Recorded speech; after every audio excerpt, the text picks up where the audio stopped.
Hello, friends. Welcome to my channel Stories of Guju Canadian, where living the Canadian dreams with an Indian soul, where every day starts with juggle but ends with peace. So come and enjoy our journey with us. Hello friends. તો જો આજે તો snow પડી રહ્યો છે, ચાલુ જ છે. અને એટલા ફાઇન સ્નોફ્લેક્સ ત્યાં છે ને, એવું તમને બતાવું. નીચે પડ્યા છે ને તો એકદમ પરફેક્ટ શેપ છે, ભગવાને બનાવીને મોકલ્યો છે. જો બતાવું, સી જો કેટલા ફાઇન છે એમ. આ તો જો એકદમ સ્ટાર શેપ, અને એની ફરતે બીજા બી સમજે. So nice.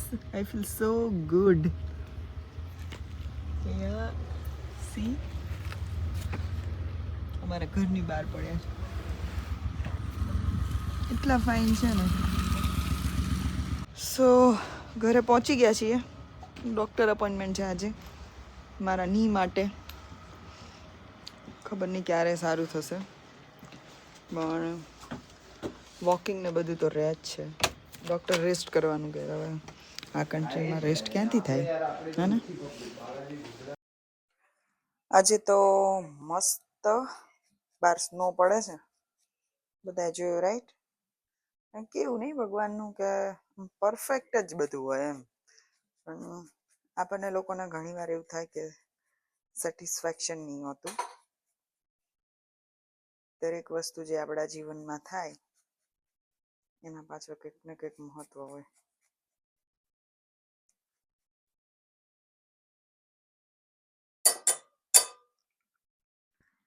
ચા બનવા થમતી છે, અને લગનમાં ચોટી દેખાય. હવે હું રોજ એવરી વીકેન્ડ આવી રીતે હેર ઓઇલ કરું છું, કેનેડામાં પણ. અને હેર ઓઇલ કરવું જરૂરી છે, કેમ કે મમ્મા બન્યા પછી અડધા વાળ તો એમ જ જતા રહે છે, અને બાકીના ઉંમર જતા રહે. સી ના, હું ખાલી મજાક કરું. આ તમારી હેરિડિટીમાં આવેલું છે આટલું મોટું કપાળ. ત્યાં સો ફટાફટ નાસ્તો કરી ને અમારા લોકોને નીકળવું પડશે. હજી તો હિયાનને પિકઅપ કરવાનો છે, અને 4:30ની અપોઇન્ટમેન્ટ છે. ઓલરેડી 4 તો વાગી ગયા છે, 3:50 થયા છે, સોરી.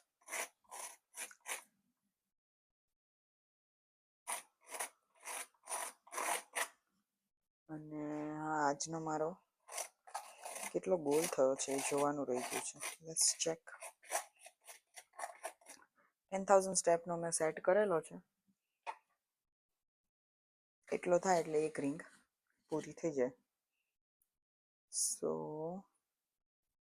આજની એક્ટિવમાં 9,427, 6.83 કિલોમીટર થયું છે આજનું, જે ઇનફ છે. ઘરે આવીને પૂરો rest.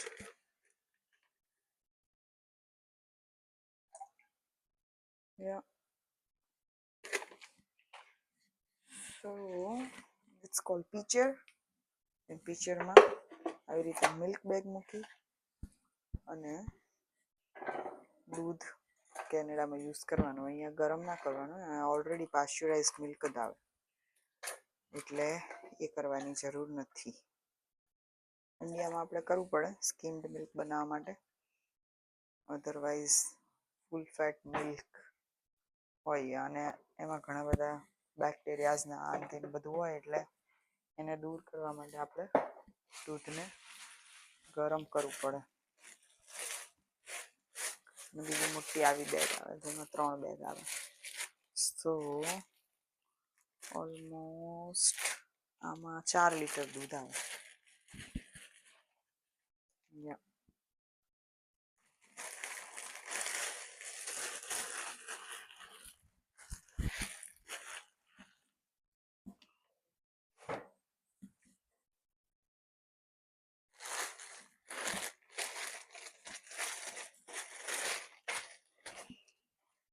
So stay tuned for today's story. જો હિયાનને લેવા માટે પહોંચી ગઈ છું.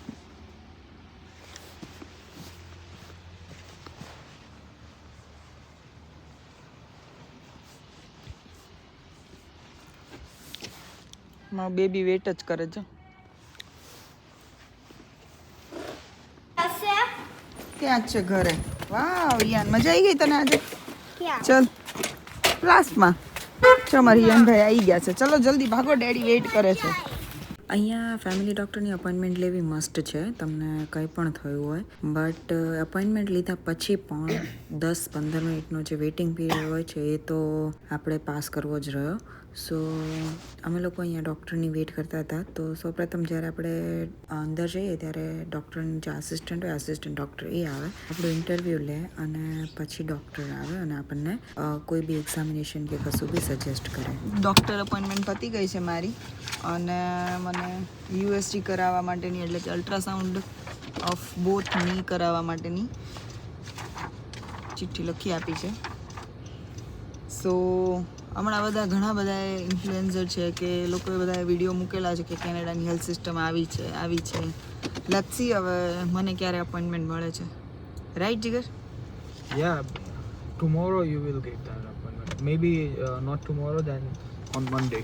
યા લેટ્સ સી હવે કોલ કરીને પૂછી લઈએ કે ક્યારે અપોઇન્ટમેન્ટ મળે છે. સો હું તમને જરૂરથી જણાવીશ. અહીંયા સેટરડે સન્ડે એટલે it's like festival for all of us. But ઘણા બધા કામ બી હોય છે સાથે સાથે. તો હું મોસ્ટલી એવું ટ્રાય કરું છું કે મોસ્ટલી જો શિફ્ટ અકોર્ડિંગ હોય તો અમે લોકો ફ્રાઈડેના અથવા સેટરડે આફ્ટરનૂન સુધીમાં બધું જ કામ પતાવી દઈએ. તો Saturday half day and Sunday you can spend with your family very nicely. So અમે હિયાનની કાર સીટ લેવા માટે આવ્યા હતા. So see he is having fun today at Walmart and it's just only for $25. So if you want to buy it then go grab it. અમે જો વોલમાર્ટમાંથી પાછા આવી ગયા ને હિયાન શું કરે છે? હિયાનને ભૂખ લાગી છે બહુ જ. સો એને ટીમ હોર્ટન્સ જવું છે. અને શું બાય કરવાનું છે ટીમમાંથી?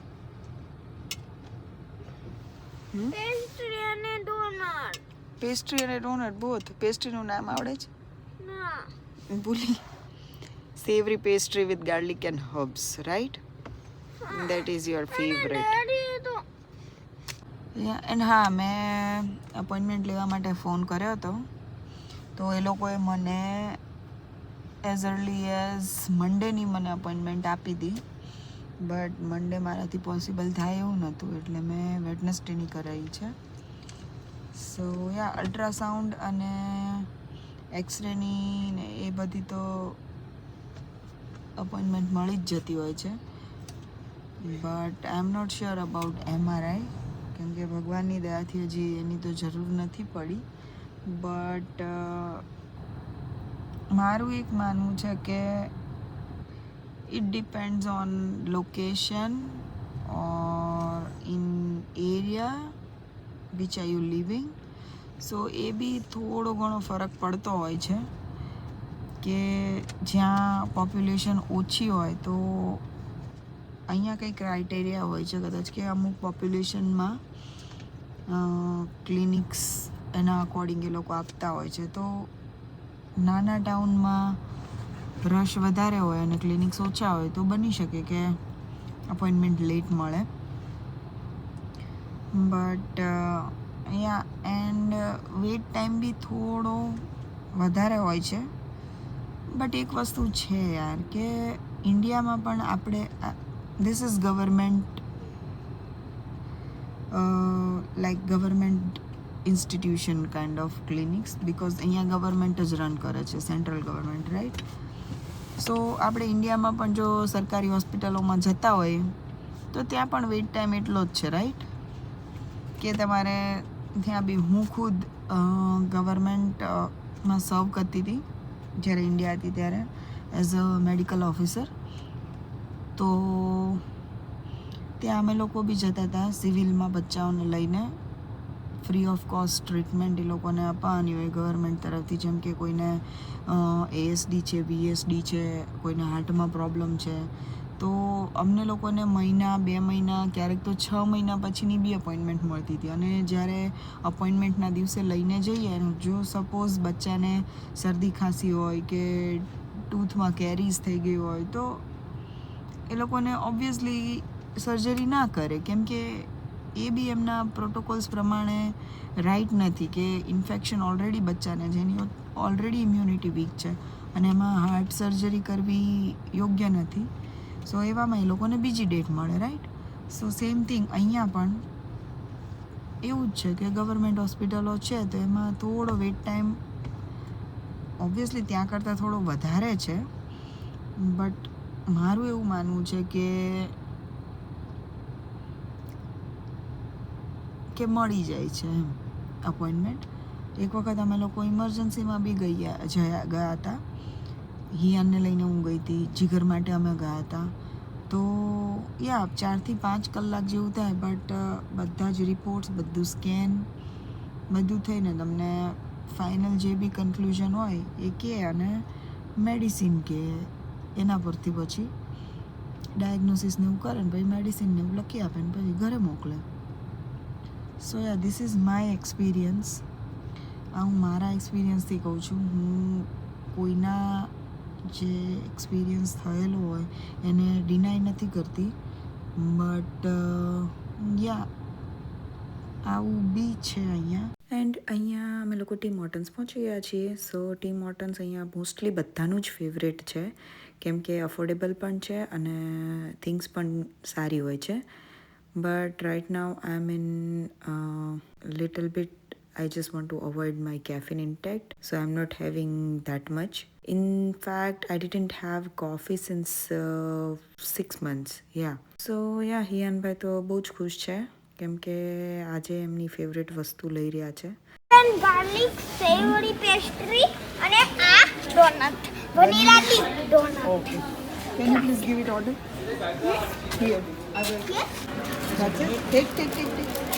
Just a second. Happy? Yeah and ચલો. તમે બધે આમ જ પકડો રાખો. So that's how our day ends. Thank you for watching and see you in next vlog. Bye.